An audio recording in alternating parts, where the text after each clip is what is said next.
You are welcome to film here. Like, I don't have any problem with that. I don't have any problem with you standing in here, and actually closing the door had nothing to do with you. Okay. Is there anything that... No. I don't. From this office? I don't even want to bother y'all anymore. I was just... On April 7th, 2024, an independent journalist who runs the YouTube channel Random Patriot walked into the Lonoke County Courthouse in Lonoke, Arkansas, to film the publicly accessible parts of the building. He recorded everything that followed and posted it to his channel. What the footage shows is a textbook test of where a citizen's right to film ends, and where a public official's authority actually begins. Welcome to Badge Done Right, where we spotlight law enforcement done right. If you're new here, hit subscribe and join us. Now let's get into the story.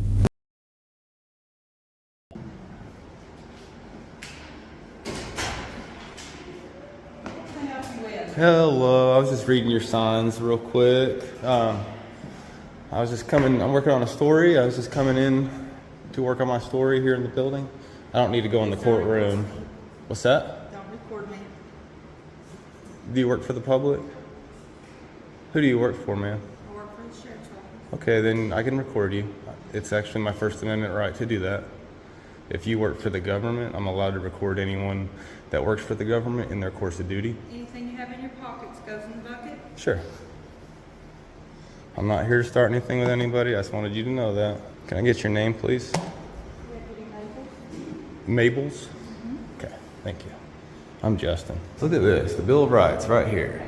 So nobody in here better have anything to say. Pardon me, Miss Mabel's? Yeah. Is this sign talking about these stairs right here, the restricted area? I don't want to go anywhere I can't go, so I just want to make sure. No, you cannot go up that stairwell. I can't? Okay. That's what I was asking. I'm just working on a story, just looking at everything that's for display in the building. What kind of story you doing? Right now, I'm just trying to document everything that's in the Lone Oak building. But I'll just straight tell you, honestly, sometimes it turns into cops being called because I have a camera and people don't like that. And so sometimes it turns into that. The cannon out there, it's pretty neat. I was checking that out when I first got here. It's a 3-inch rifle, they were calling it. Yeah, they've got the rods out there in the glass cases. Oh, for real? They used to stuff the cannonballs in it. You Out here? Yeah, those glass cases Oh, I didn't know that's what that They go was. to the cannon. Oh, cool. Thank you. What the hell? Right, but what I told you was I thought it would be. Y'all shut the door on me? Oh, we were just talking about something. Talk about me? No. Why you shut the door on me then? It wasn't on you. We just sometimes close the door like when court's going on and we're having Okay. conversations. So you don't care if I'm filming, but as soon as I leave, you're gonna shut the door on me? No. Oh, I can ask you. I think you're being very defensive. We're not trying to attack you at all. We were just talking. Well, you're like, hey, go check out this, and then the door shuts. Oh, no, I was just talking to her. Hey, go outside and look at that, and then the door shuts. That's historical. And then the door shuts. You're being weird. You're being weird. You guys are being weird. You didn't need to shut the door on me.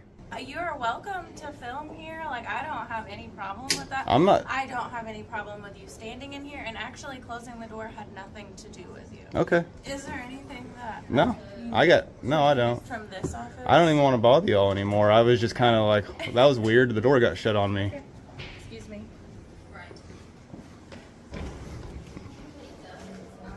Oh no.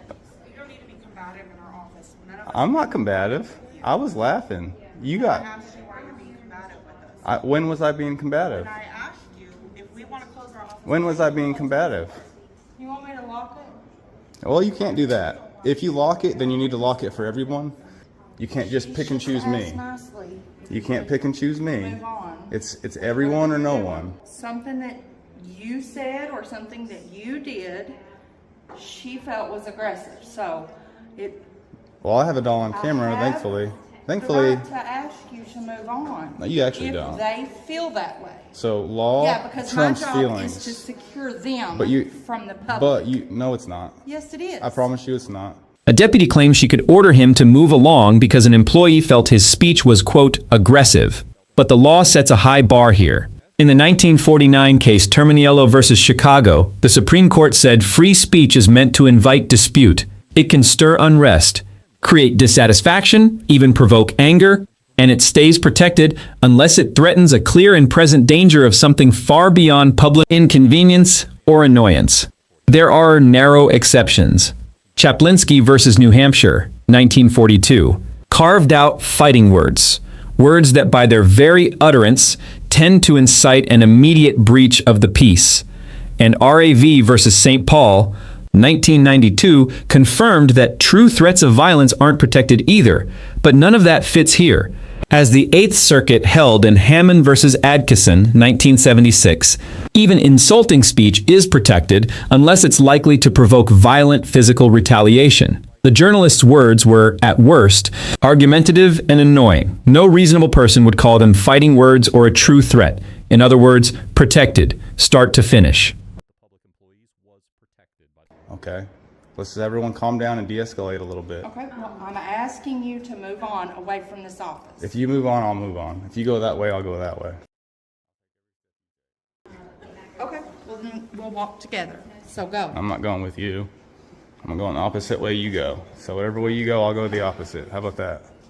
I don't like being told what to do for no reason. I'm not trying to go in there, sir, just so you know, but if you do shut that for me, you have to shut it for everybody. I shut the door because we're trying to have court down there and you're being really loud. So I need y'all to move on down the road, please. You can't. Thank you. All right. I'm not going to interrupt anything. I'm not going to argue with her. All right, I'm not going to argue with you either, sir. Can I get your name real quick, please? No, sir. Do you work for the public? I do not. So you don't have any business Get outta telling me here. what to do? Go No. on. If you don't work for the public, I don't want to hear from you, sir. And you're interrupting my court. I'm not interrupting anything. Just go. Hey, if you quit talking to me, I'll quit talking to you, and then there's no sound. So what am I You just want to argue with interrupting? somebody, so just go. I'd rather you just left me alone, honestly. Well, you started it. Go. No, I didn't. Then a bailiff repeatedly ordered him to leave the courthouse, calling him disruptive. Here, Arkansas has a specific law. Under Arkansas Code Section 21-1-106, a public officer or employee cannot prohibit a person from recording in a place open and accessible to the public unless the recording creates a real safety risk or actually obstructs someone. The bailiff never told him to stop filming, but ordering him out of the building would do the same thing. Now, the same law preserves the court's own authority, and courts everywhere have a well-established, inherent power to keep order in the administration of justice. The Supreme Court has been clear that while a courtroom is a public place, access isn't unlimited. In Richmond Newspapers versus Virginia, 1980, the court allowed reasonable time, place, and manner limits. And in Estes versus Texas, 1965, it upheld keeping cameras out of an actual courtroom, so a bailiff absolutely can stop someone who's genuinely disrupting court proceedings. But that's not what the footage shows.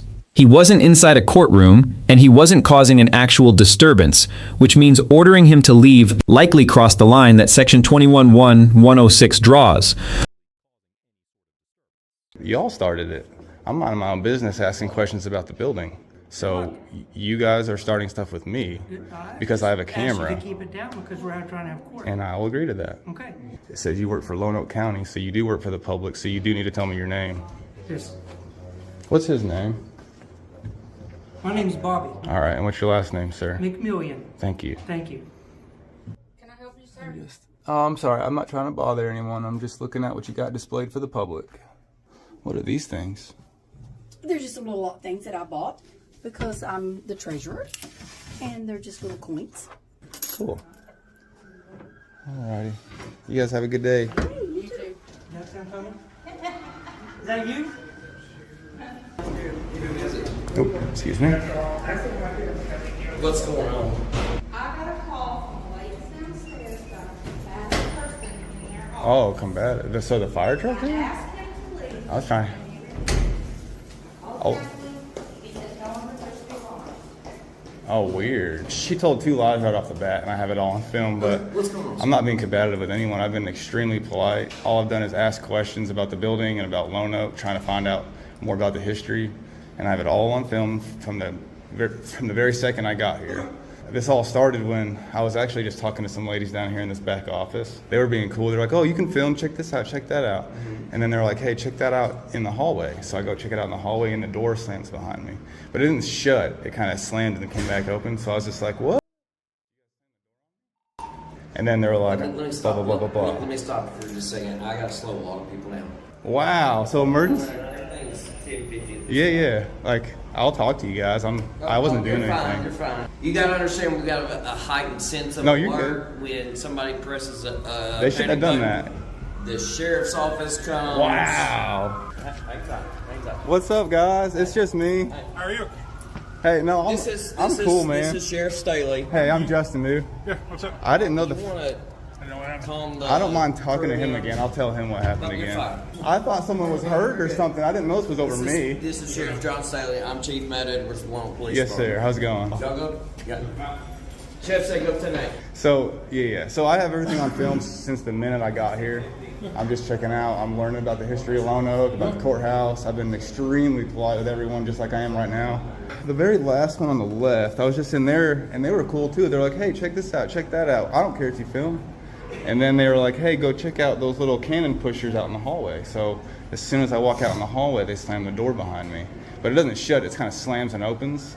And I kind of laugh and like swing it back open. And I was like, I'm not trying to bother y'all. If you don't want me in here, no problem. I was just wondering why y'all said, check this out with a smile and then slammed the door behind me. Yeah, okay. And then that was it. That was literally the height of the disaster. It's just the alarm button that was pressed. Oh, the security lady might have did it. Did you talk to our security? She came down and said I had to leave the building. And I told her, I'm not trying to start anything. I'll walk Right. away, but I don't need to leave the building. Somebody in the judge's office or somewhere here that pushed the button may have said that. Let them all go. And, hey, Danny, will you turn my lights off? Yes, sir. I'll find out what was pushing. But you're welcome to be here. Yes, sir. Thank you. Appreciate it. The only rooms I went in that were clearly for the public to go in, you know. Yeah, like this here. I got a lot of history about this. You want to talk about it? Actually, I watched it. You do? All right, cool. I was wondering if you knew who I was, because I was going to tell you one way or another, I but see it every once in a while. I review that stuff because we're constitutionalists. Matt worked with me for years. good deal. He's the chief over here now. Whenever they push a button, we're all going to come because we don't know what it is. It's not like a call that says, "Hey." Right. Imagine hitting hitting that button, knowing what's going to happen over me. Well, next time you're going to be like, is this a real emergency or is it a guy with a camera? But what I'll do is get with all the elected officials, and I'll go over with them exactly what this is. Yeah. Of course, there's no trouble here. We just Cool. We're coming to make sure Exactly when I came in and they said they pointed to you, and I'm like, what's going on? That's when I was like, oh, I see what's happening. Let's just Dean's going try to figure that out. What does security say? She let you in, let you walk She just didn't want me to film her. That was it. Yeah. That's whatever. Yeah. What I will do, we want to go over especially the First Amendment auditors. I guess is that what you call yourself? Yeah. I call myself a journalist, but Same thing. So I'll walk through and just kind of Cool. talk to them. So people Yeah. know we need to educate them, and we'll work on educating them. And I'll do that with all the awesome. I appreciate you, sir. All right, man. Have a good day. You guys need to be more picky about what you hit the emergency button for. That was not a good thing to do. They're kind of upset about that. I don't know, hey buddy. Hey. I don't know if that's the treasurer now. Yes, sir. What's your page name? The Random Patriot. The Random Patriot. All right, man. Thanks, Need brother. something to call me? Yes, sir. The sheriff's office is at the end of town. Feel free to head back. I might do that. Cool. We're there. All right. See you guys. After the courthouse, he crossed the street to film in the public area of the county assessor's office. Again, he was asked to leave, and this time he simply said, "Call the sheriff." According to the footage, once the employee spoke with Sheriff John Staley, she let him keep filming, and when the sheriff and the chief arrived, the tone changed completely. In the video, they treat him with respect, recognize he hasn't broken any law, and acknowledge the panic button never should have been pressed. The footage shows them going further, talking with him about the First Amendment and the history of the courthouse, and the sheriff saying he'd seek more First Amendment training for staff. Worth repeating, that outcome comes from the journalist's own recording, not from any independent reporting. Here's what this story is really about, and it isn't a villain. Strip it down, and you've got two public employees who confused being uncomfortable with being in danger, and reached for an emergency button to make a feeling go away. That's the failure. Not corruption, not malice, just the very human instinct to treat a person who questions you as a threat, instead of a citizen doing something he's allowed to do. Then watch who walks in to fix it. The sheriff and the chief don't defend the mistake. They name it. No law broken. No emergency. They don't just de-escalate. They teach, on camera, in real time about the exact right the man was exercising, and the sheriff does the one thing accountability actually requires. He commits to training so it doesn't happen again. And the man with the camera, he never raised the stakes. He filmed, he asked, and when an employee dug in, he didn't fight. He asked for the sheriff. He trusted that someone in that building would know the law. Someone did. A badge doesn't decide whether you're trustworthy. What you do when someone tests you does. 2 people in this building reached for a panic button. 2 others reached for the Constitution. That's the whole story. That's the story out of Lonoke County, Arkansas. Proof that good policing isn't the exception. It's a choice officers make every single day. Subscribe, stay sharp, and remember, accountability works both ways. I'll see you in the next story.